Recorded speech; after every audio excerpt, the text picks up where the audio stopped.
Aujourd'hui, nous allons vous présenter notre projet News Portal, une application complète conçue pour illustrer les compétences en architecture logicielle. Ce projet est découpé en trois parties interconnectées: un site web pour la consultation et la gestion de contenu, des services web SOAP et REST exposant les fonctionnalités métiers, et une application cliente JavaFX pour l'administration des utilisateurs. L'objectif est de montrer comment ces composants collaborent pour offrir une solution robuste et modulaire. Donc là, on est sur la page d'accueil. Donc là, on voit la liste des articles pour toutes catégories confondues. Là, on peut faire un tri selon les catégories. Donc là, si je clique sur culture, par exemple, ça me liste tous les articles qui ont attrait à la culture. Voilà, donc si je reviens sur la page d'accueil, on peut parcourir toutes les catégories. Donc là, si je clique sur un article en particulier, on voit tous les détails concernant cet article-là. Donc là, pour ce site-là, nous avons trois types d'utilisateurs. On a l'administrateur, l'éditeur, ainsi que le visiteur. Donc, je vais d'abord me connecter en tant qu'administrateur.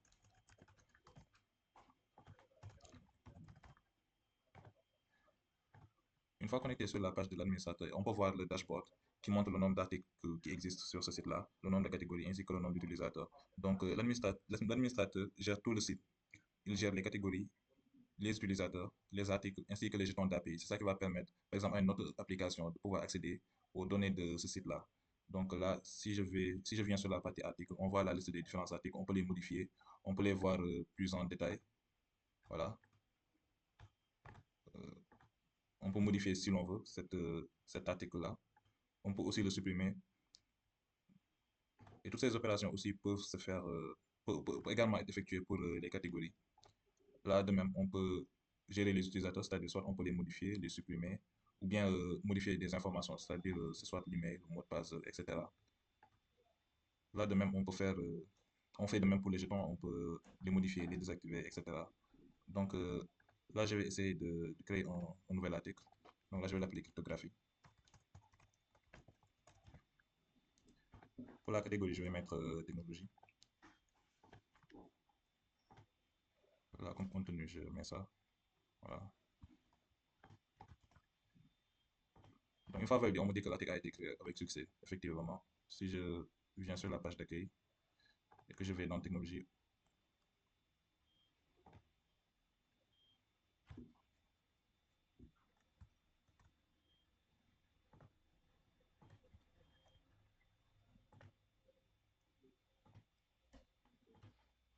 voilà. Bon, en fait, là, je ne vais pas publier l'article, c'est pour cela, on n'avait pas vu l'article affiché sur le site. Mais là, une fois qu'on met comme statut publié, on voit bel et bien l'article qui a été créé. Donc, voilà, c'est ça.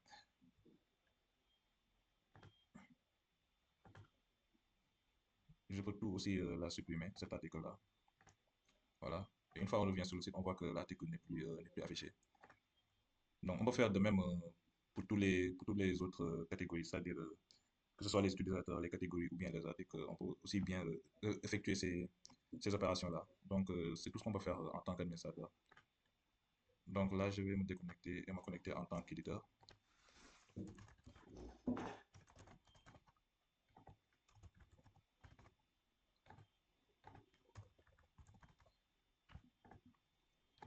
Voilà, là, quand je me connecte en tant qu'éditeur, on me montre presque le même dashboard que l'administrateur. À la seule différence que l'éditeur, il ne peut pas, on va dire, gérer les utilisateurs. Donc, il peut faire la même chose que l'administrateur, mis à part le fait de pouvoir gérer les utilisateurs. Donc, c'est tout ce que l'administrateur peut faire. Ici, quand je me connecte en tant que visiteur,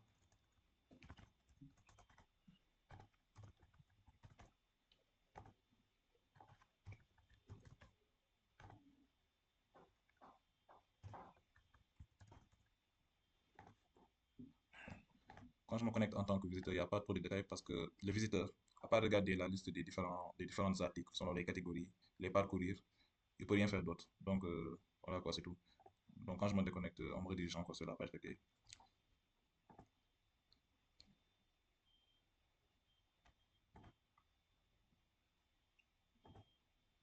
Maintenant, derrière le site web, nous avons nos services web, le cœur de notre logique métier. Ils exposent les fonctionnalités à d'autres applications. Pour la gestion des utilisateurs, nous utilisons un service web SOAP. Le fichier serveur.php, voilà, le voici, implémente les fonctions pour lister, ajouter, modifier et supprimer les utilisateurs, ainsi que l'authentification. L'accès à ces opérations de gestion requiert un jeton d'authentification généré par un administrateur. Donc, c'est ce qui est grosso modo montré là. Donc, tout ce que je viens de dire est affiché sur cette page-là. Voilà.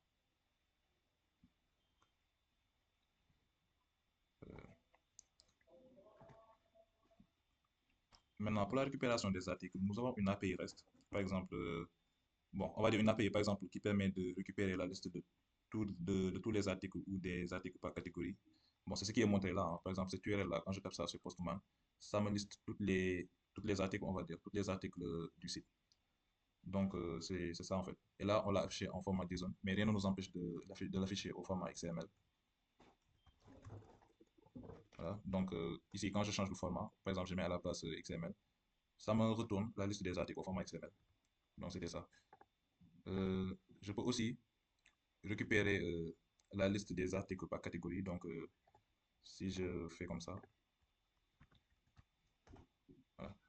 Cette URL nous a permis de récupérer la liste des articles par catégorie. Et là, on l'a récupéré au format XML, mais si je mets à la place JSON, voilà, là, on l'a récupéré au format JSON.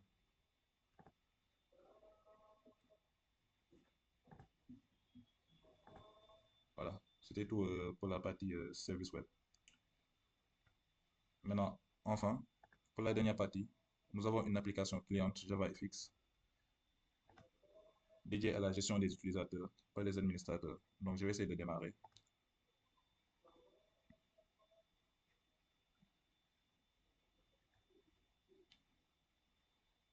Voilà. Donc, sur l'écran de connexion, on nous demande d'entrer les identifiants d'un administrateur. Donc, il n'y a que l'administrateur qui a la possibilité de se connecter à cette application-là. Ce qui fait que, bah, par exemple, si je... Bon, il y a un utilisateur, un éditeur qui s'appelle Mustafa Diagne. Donc, si je saisis ces identifiants, vous allez voir que ça ne va pas du tout passer parce qu'il n'y a que l'administrateur qui peut se connecter à l'application. Voilà, donc là, on a des accès refusés car il n'est pas administrateur. Et il n'y a que l'administrateur qui peut se connecter sur l'application. Donc, si je saisis les informations de l'administrateur,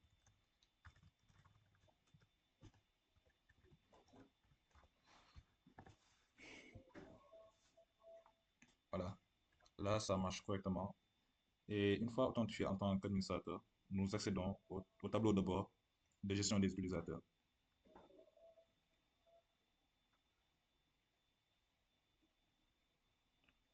Donc ici, on peut effectuer les opérations CRUD.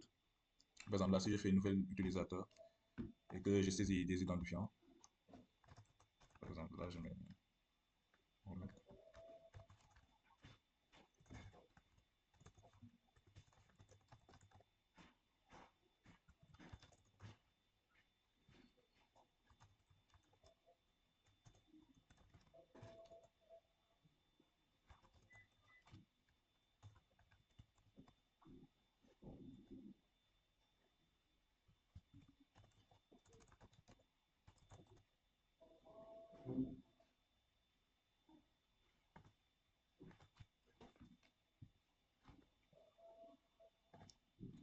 Donc là, quand je clique sur enregistrer, on montre sur le tableau, sur la liste des utilisateurs, l'utilisateur nouvellement créé.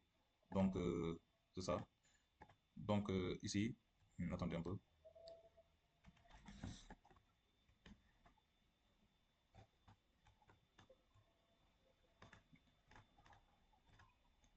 Voilà, voilà. Maintenant, pour cet utilisateur-là nouvellement créé, je peux modifier ces informations. Par exemple, je peux changer le nom d'utilisateur. Je mets, par exemple,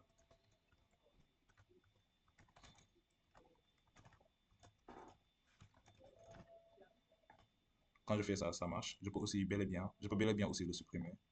Voilà, voilà. Ça a été supprimé avec succès. Tout comme aussi, euh, l'administrateur arrive à se connecter sur l'application parce que le jeton d'authentification a été activé.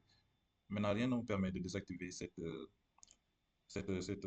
on va dire ce jeton. Et quand je le fais, vous allez voir que bah, l'utilisateur ne pourra plus gérer les utilisateurs.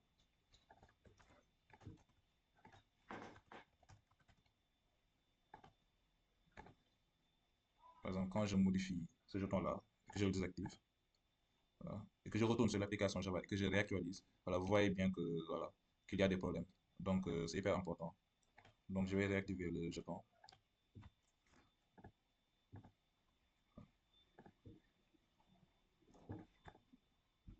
Voilà. Et là, quand je réactive, voilà, tout redevient normal. En résumé, nous avons démonté une architecture logicielle complète, un site web pour l'expérience utilisateur et éditeur, des services web PHP et SOAP pour la gestion des utilisateurs, REST pour les articles, comme couche métier et une application client Java FX pour l'administration sécurisée. Chaque composant interagit via des services web, garantissant modularité, scalabilité et sécurité. Donc, je me déconnecte. Voilà.